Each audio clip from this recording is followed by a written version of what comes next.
Maglalaro na siya sa school nila.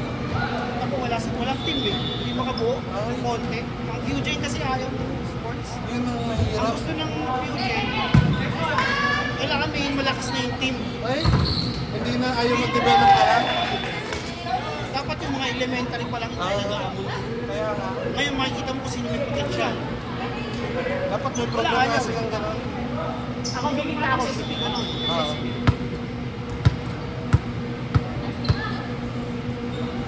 Malamang sa ano, sa mga teacher, walang ano. Walang marunong. Oo. Walang train. Or wala din mahilig maglaro. Meron ka lang pa konti. Karamihan, beginners. Kaya ayaw.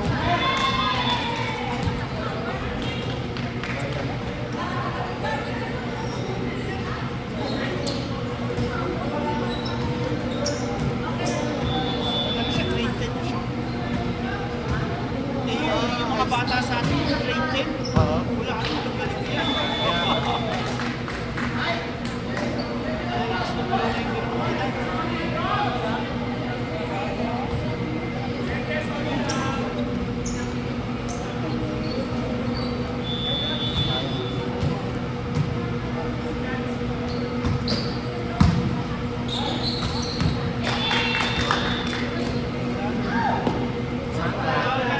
Pagka medyo lumakalaki pa sahod ko, baka dalit ko din mag-ina ko dito.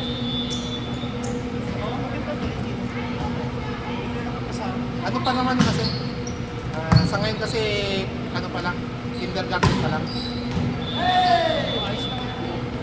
Ano naman yata dito, yung Philippine School, almost parehas lang sa akin ng curriculum. Meron ba silang Arabic na subject?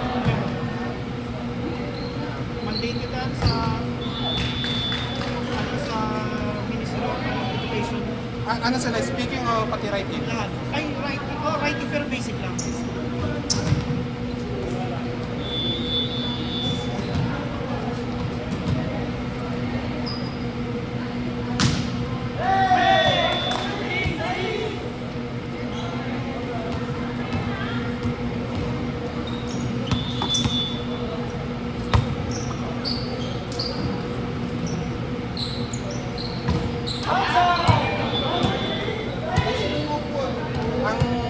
Ang pinaka trabaho ko dito, parang teacher ng TESDA sa Ramco. Pero di ano kami tawag dito, third party. Ah, hindi like Ano hindi? Ala, mga testing mo, ano? Well, maganda, welding, pagmemekaniko, pipe fitting, scaffolding, Saudi mo rin yan? Saudi. Ano, empleyado ng Ramco. Kita ka dun ah. Ha? Wait, ang QS na. Ang QC pa lang. Meron kaming sinusunod na standard. Oo.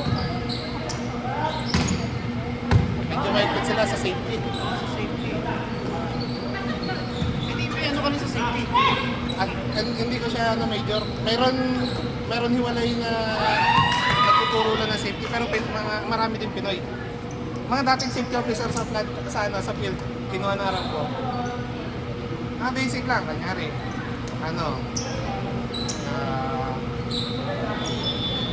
Insulation, gas testing, permit, ganun.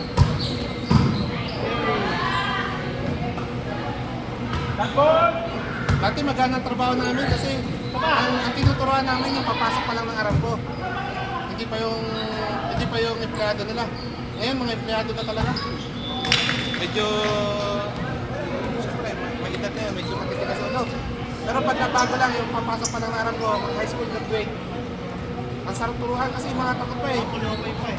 Kami, ngayon, may kasama ako sa site, dalawang Saudi. Ah. Isang electrical, isang arcade. Pares bata. Walang kalama lang. Ha? Walang kalama lang.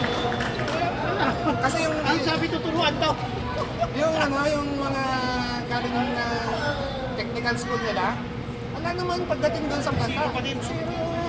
Yung pagsukatin mo ng Eh, voltahe. samantalang ano ba yung ano yun? Hindi siya bachelor, yung Diploma lang. diploma Ay, yun. diploma nga lang. galing sa vocational colleges. Gusto sila sa school. Gusto sila mag-aral. Eh, ang ginagawa ng aram ko, imbis na kumuha ng empleyado sa vocational college, kumukuha ng high school, tapos tinitrain namin. Kasi sa amin talaga, ano, gagalaw, matututo talaga ng hands-on.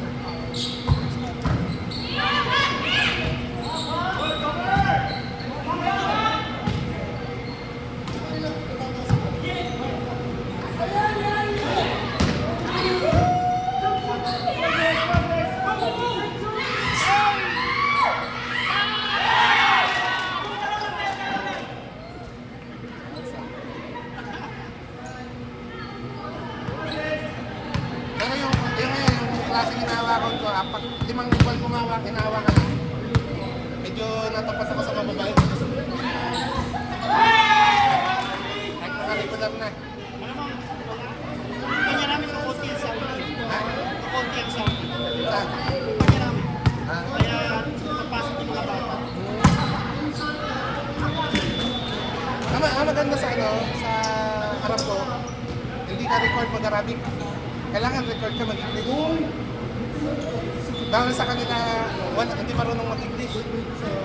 Oo, pinababalik sa school. Bakit yung mga kabataan ngayon magaling yung English? Pero marami din ano. Sino talaga sa English? Oo, marami. Mga nakakasalamuha ko sa akin ng mga bata pa. Talaga mag-English. Yung iba natuto sa ano, panunod ng Netflix, ganun. Kasi marunong sila magsalita. Pag sulatin mo, hindi sila marunong. Spelling, ala, Kaya mahirap na. nakakaintindi. Nakakaintindi. Pagbasahin mo ng ano, ng libro, pero magsalita ang galing. Minsan nga may accent pa eh. British pa. Ah, British pa. yung iba naman lumalabas para matuto lang mag-English. Kaya Ano, nga dito, alam mo, gusto nila Pilipino nag-aalaga dahil natutuwa na English. sa bagay, pag busy ka, no? Eh, syempre, nag-English yung mga bata ay mga katulog.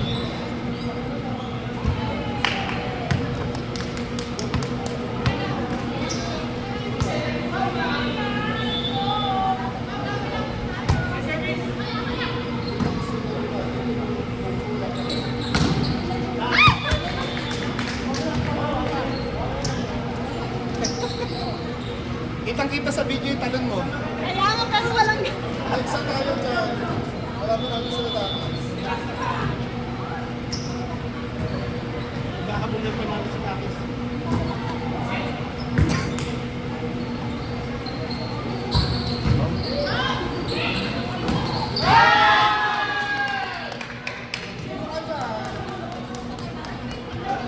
Tiniwas na lang. Hindi pwedeng dinidiretso mo rin sa kanya yung bola. Hindi, nakatalikod si Joseph. Hindi nga, dapat ginano mo. Nice, ha? Nice!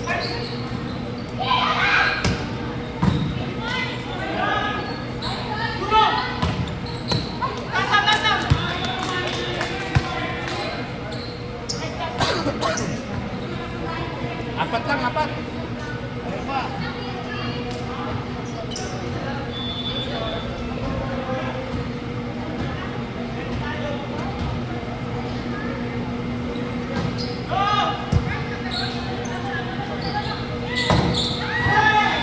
Bata pa kasi yun eh.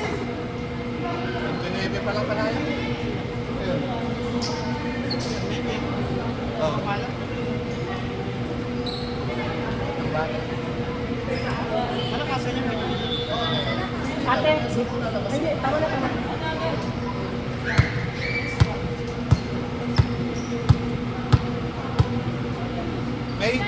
May nakilala ka dun sa Alcarge, kababayan ko, taga Bataan din. Ano, 23, mechanical engineer. Ano dito, nandun ha? saan? Doon sa Alcarge, nagtatrabaho sa Industrial. Wala kasi yung mechanical eh. Ang sarap na nun, kula ano pa lang, kumbaga halos graduate pa lang yun eh, nakapag-Saudi na agad. Oo, tinanggap siya. Eh, hindi nila ako ano na walang years of experience.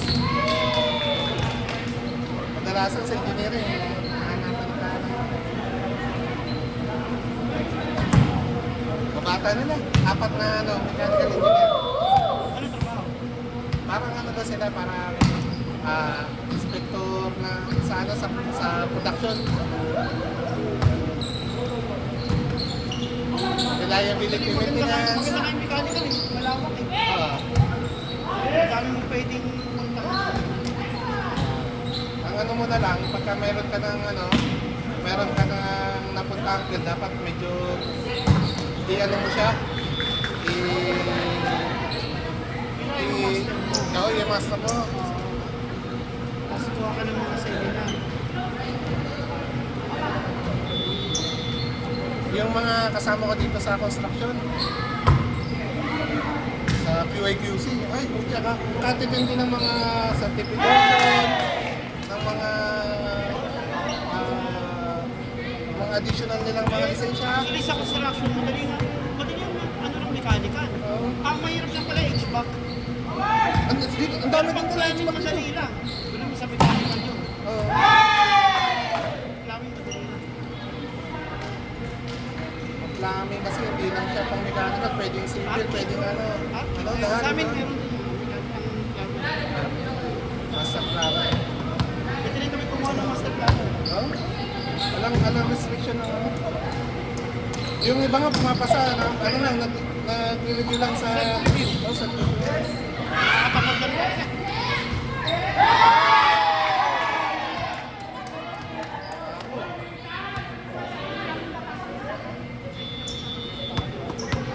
Sana lang.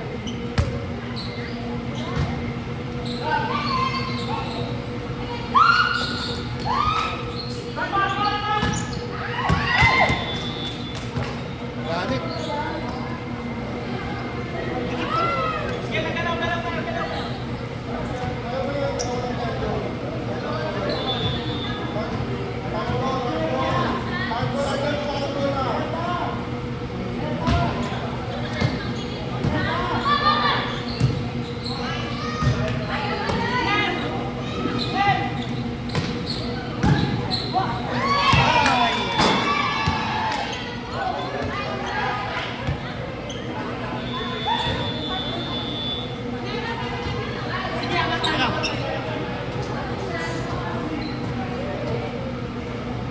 Sana lang.